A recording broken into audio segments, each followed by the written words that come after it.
kedahsyatan dari firman-Mu ya Tuhan. Saat pagi hari ini kami mau mendengar dan merenungkan kebenaran firman-Mu.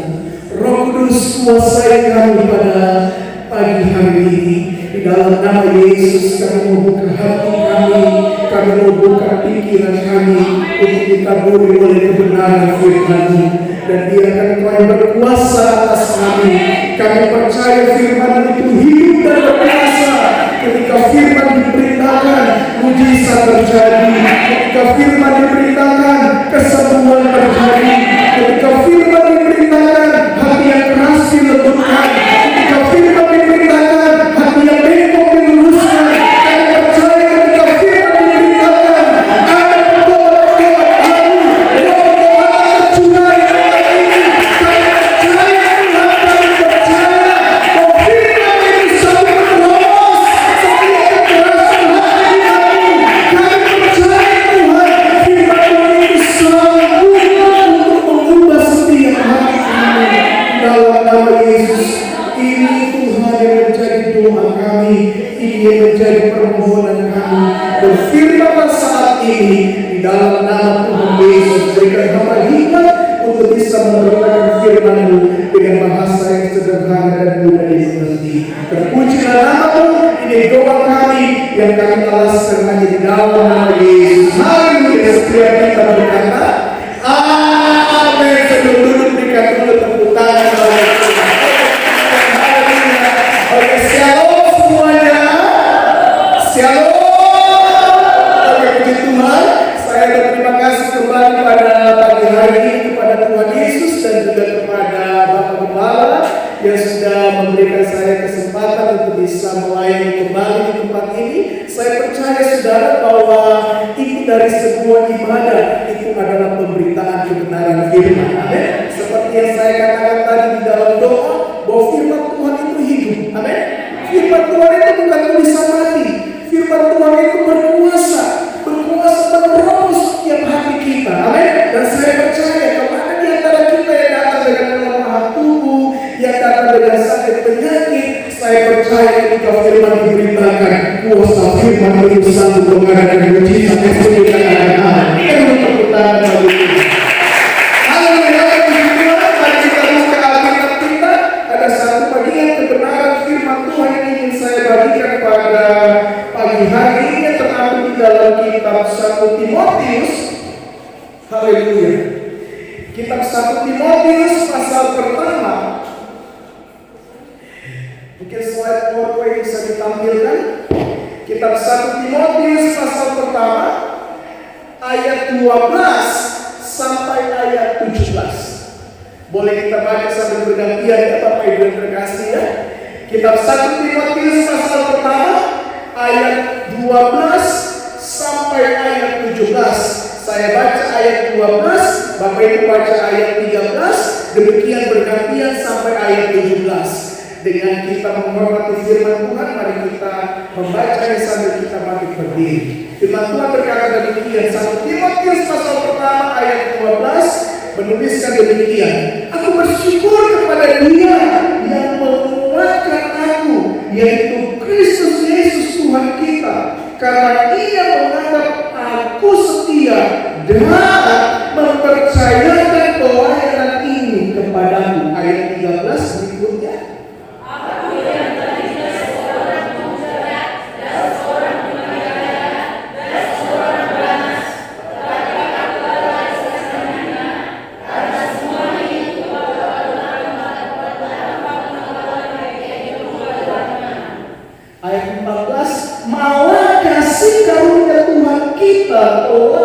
dikaruniakan dengan limpahnya kepadaku dengan iman dan kasih dalam Kristus Yesus.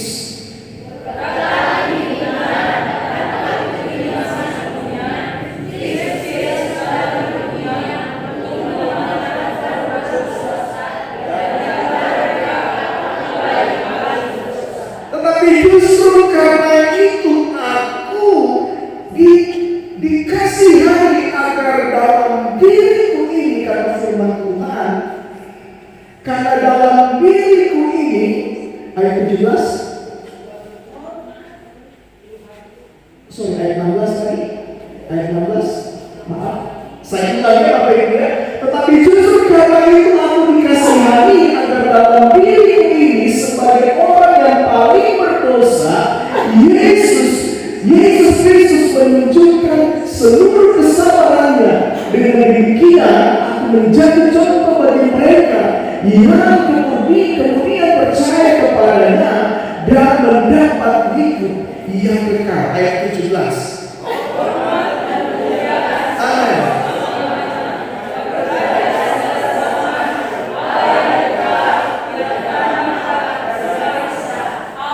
Puji Tuhan, silakan duduk Bapak Ibu yang terkasih. Berbahagialah mereka yang mendengar dan melakukan setiap apa yang dikatakan kebenaran firman Tuhan. Jadi bukan mendengar untuk melupakan, melainkan sungguh-sungguh, amin, sungguh-sungguh melakukannya dalam kehidupan sehari-hari. Nah, tema renungan kita pada pagi hari ini adalah kekuatan dari kasih karunia.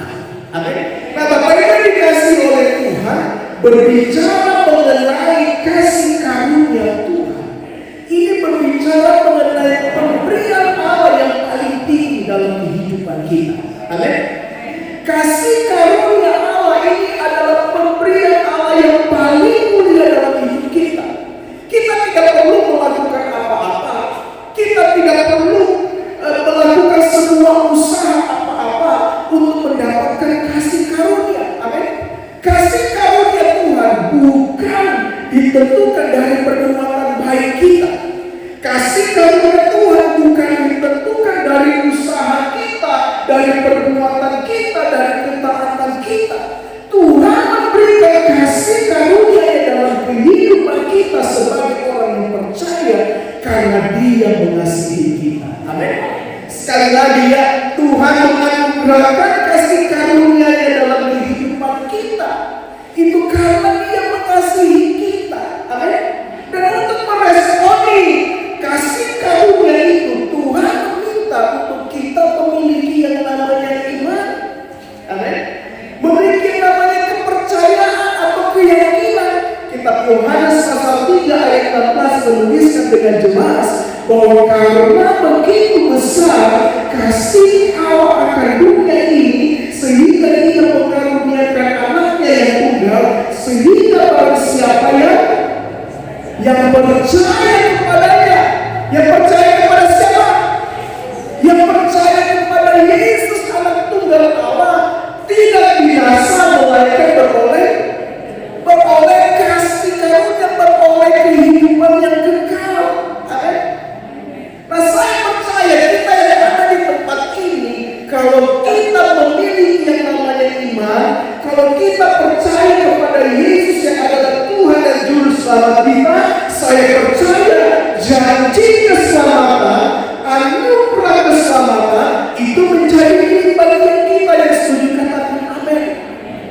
Nah, itulah yang dikatakan oleh Paulus melalui suratnya kepada Timotius, anak rohaninya, yang lagi dididik, yang lagi dilatih untuk menjadi seorang hamba Tuhan yang bisa menghadapi jemaat yang pada saat itu, Bapak Ibu yang terkasih, jemaat lagi diombang-ambingkan dengan rupa-rupa angin mengajak.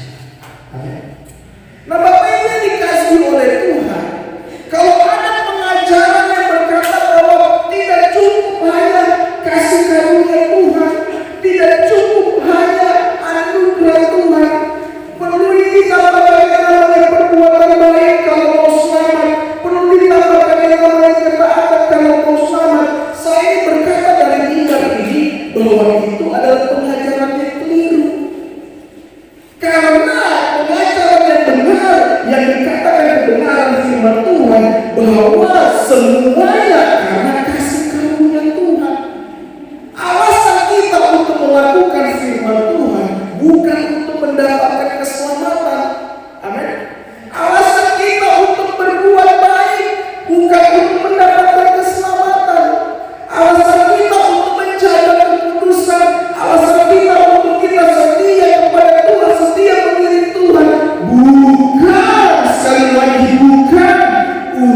mendapatkan kasih karunia Tuhan. Sampai di sini benar bisa dipahami ya Bapak Ibu terkasih. Nah, alasan kita untuk berbuat baik, alasan kita untuk taat, alasan kita untuk menjaga kekudusan, alasan kita untuk setia memilih Tuhan, setia datang ke gereja, setia datang memuji dan menyembah Tuhan, memuji dan memuliakan Tuhan, karena kita sudah mendapatkan kasih karunia. Amin. Nah, kita ini adalah orang-orang yang diselamatkan, kita dibenarkan, kita ditebus bukan karena perbuatan kita, semata-mata karena kasih karunia Tuhan. Amin. Tadi waktu sebelum melayani pelayan Tuhan bersama dengan Pak Gembala, biasa mengawali dengan sebuah doa. Ada nyanyian yang sangat memberkati saya. Pak Gembala menyanyi, ku ada sebagaimana ku ada. Amin. Berdiri menghadap tahta Roma, semua karena anugerah-Mu. Ya benar tadi Pak Gembala yang lagu tadi ya. Semuanya karena anugerah Tuhan. Amin. Makanya sebagai orang Kristen saya ingin berkata sebagai hamba Allah, jangan kita bangga dengan diri kita sendiri. Amin. Jangan kita sombong dengan diri kita sendiri. Terkadang saya melihat orang Kristen terlalu sombong rohani. Dia menganggap kalau dia lebih banyak berpuasa, dia menganggap bahwa dia lebih banyak melayani Tuhan, dia menganggap bahwa dia lebih banyak untuk terlibat di dalam pekerjaan Tuhan, hidupnya lebih suci. Tidak, semuanya karena kasih karunia Tuhan. Amin.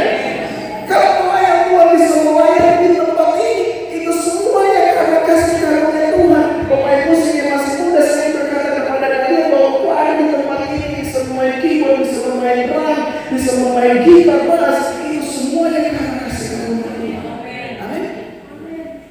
Makanya tidak ada yang dapat kita sombongkan dalam hidup ini, Bapak Ibu terkasih. Amin.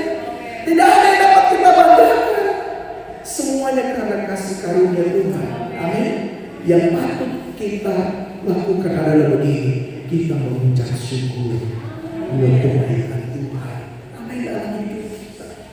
Dan saya melihat melalui tulisan Paulus kepada Timotius, mulai dari ayat 12 sampai ayat 17, di sana saya melihat Bapak Ibu yang terkasih bahwa ada dua kekuatan dari kasih karunia Tuhan yang disampaikan oleh Paulus.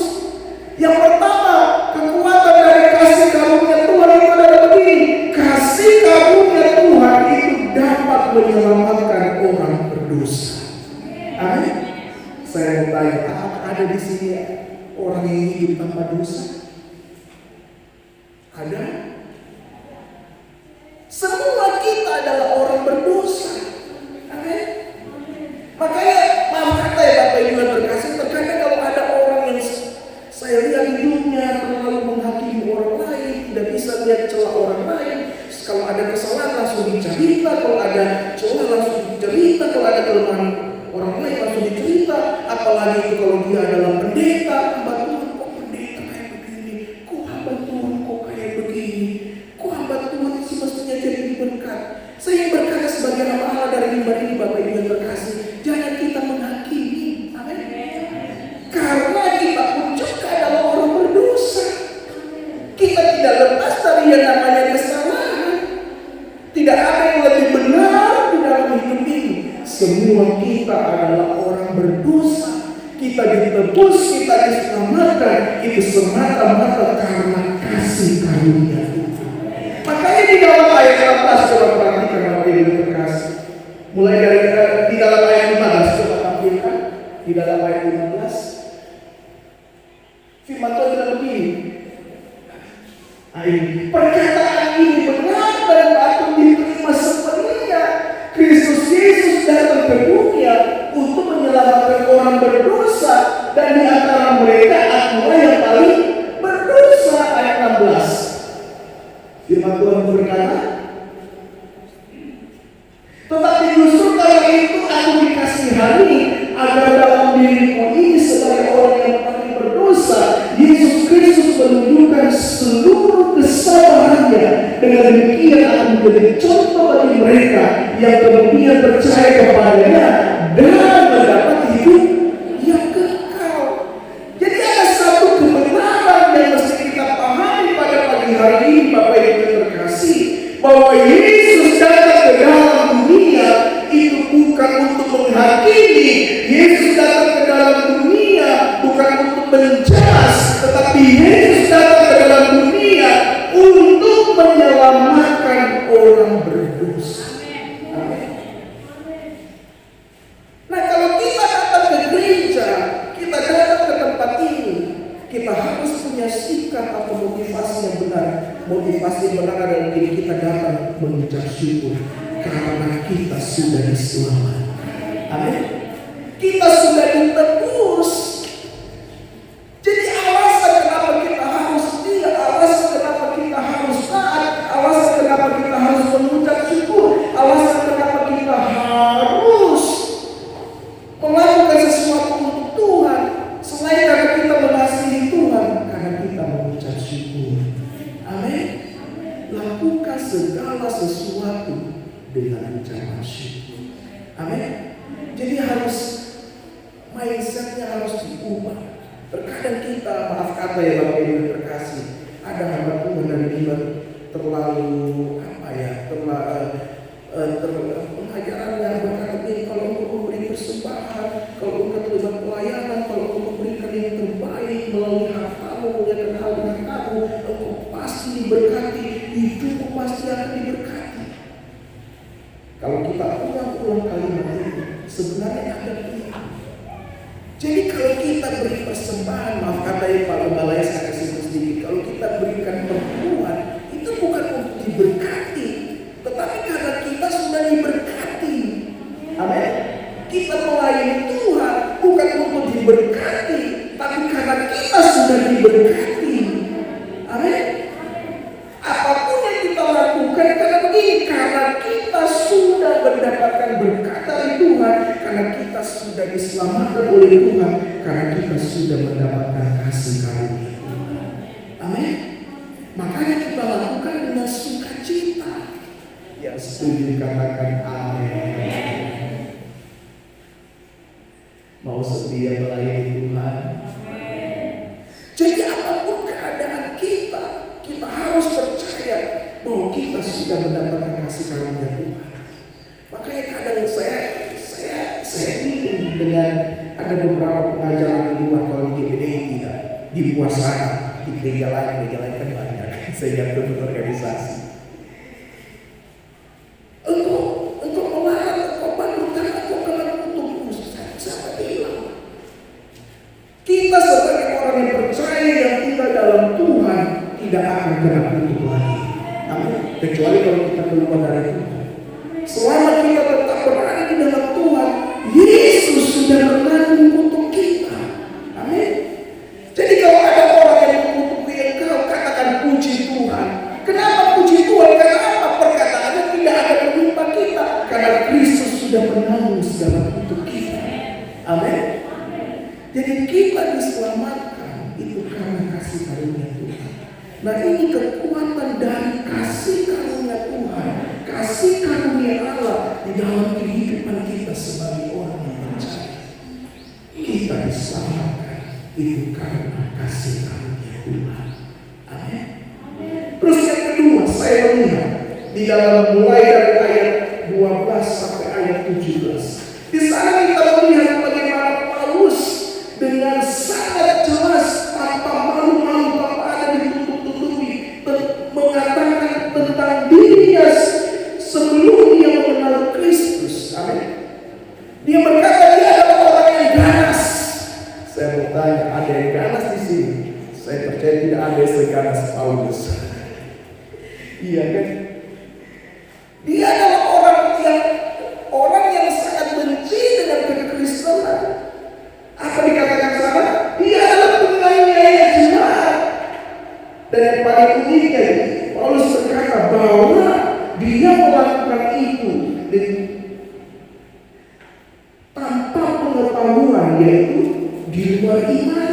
Di dalam ayat 13 di situ Paulus menjelaskan itu. Jadi Paulus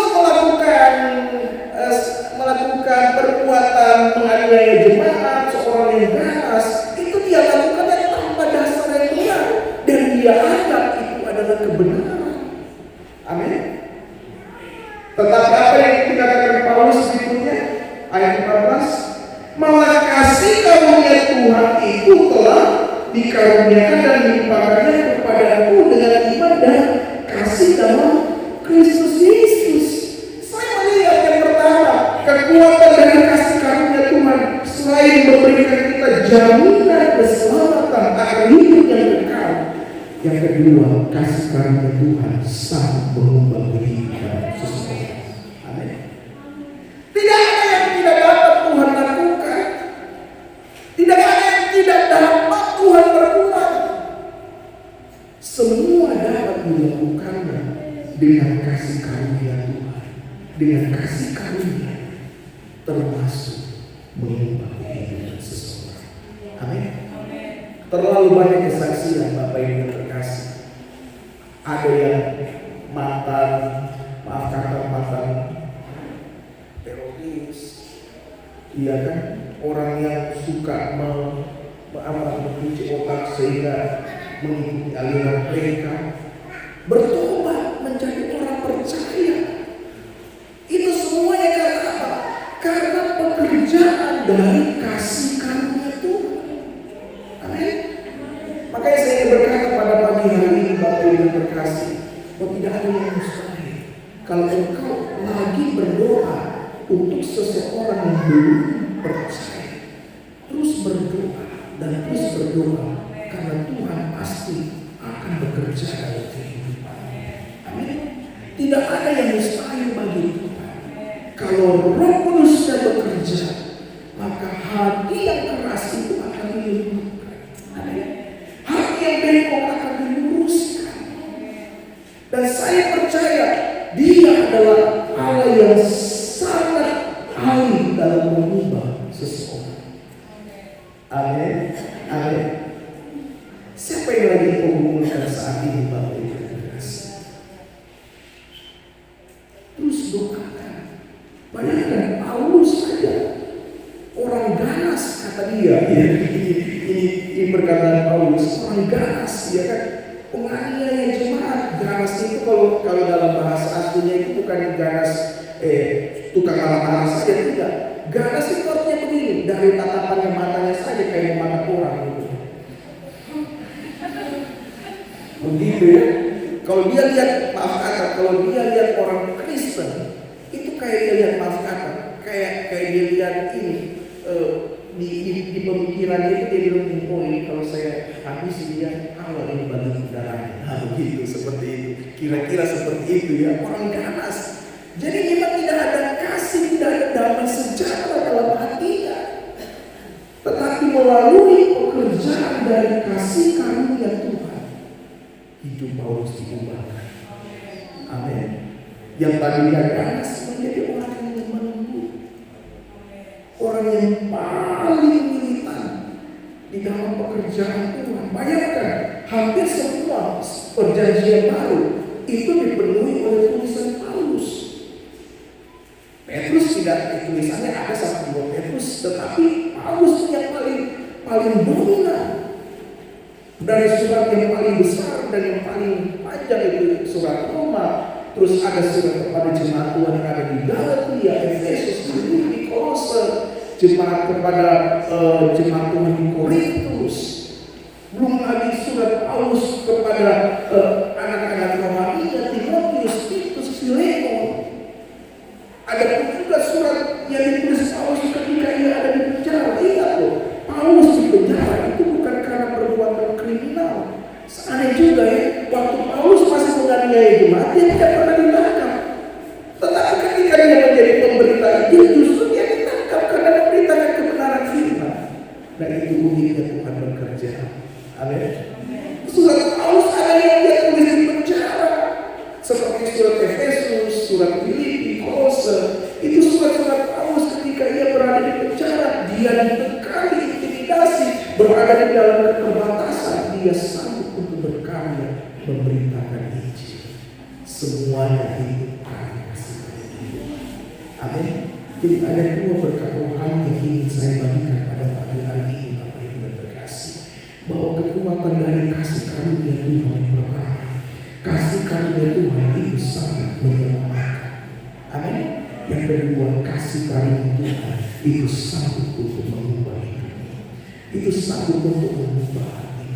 Mungkin dalam hidupmu ada sesuatu yang belum bisa kau bereskan dengan kekuatanmu sendiri. Mungkin ada kebiasaan buruk, ada mungkin kebiasaan dosa yang masih engkau simpan, ya kan? Contohnya engkau masih suka marah-marah, ya kan? Atau mungkin ada kebiasaan yang lain, suka gosip, suka menghubungi orang seperti itu. Kebiasaan itu kau harus ditahan Tuhan. Biarkan kasih karunia mengubah hidup. Amin. Semuanya dilakukan untuk kemuliaan nama Tuhan. Amin. Amin. Kita bersyukur buat kasih karunia Tuhan yang dia limpahkan dalam hidup kita. Dia sendiri katakan amin. Berikan dulu Tuhan. Saya berdoa jemaat Tuhan yang ada di tempat ini, GPDI Jemaat Alpha Omega Salud Tome, menjadi jemaat yang bertumbuh dalam kasih karunia Tuhan. Semakin hari semakin sama seperti Kristus, kita bertumbuh, kita berbuah, semuanya karena hidup kita tetap tinggal dalam kasih karunia. Mari kita berdiri dalam hadirat Tuhan. Haleluya, haleluya, haleluya.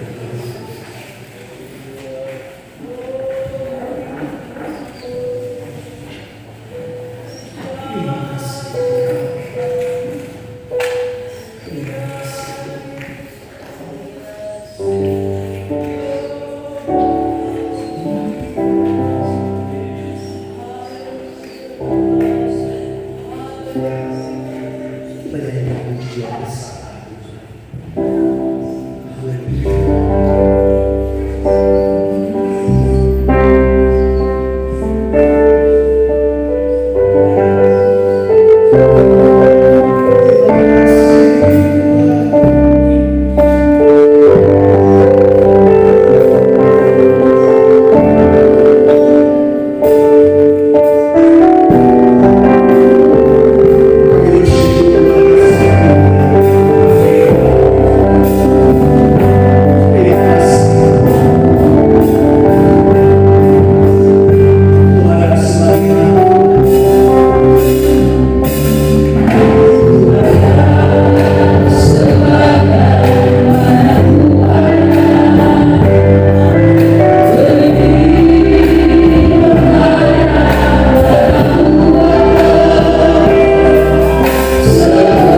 Bapak Ibu yang dikasihi oleh Tuhan,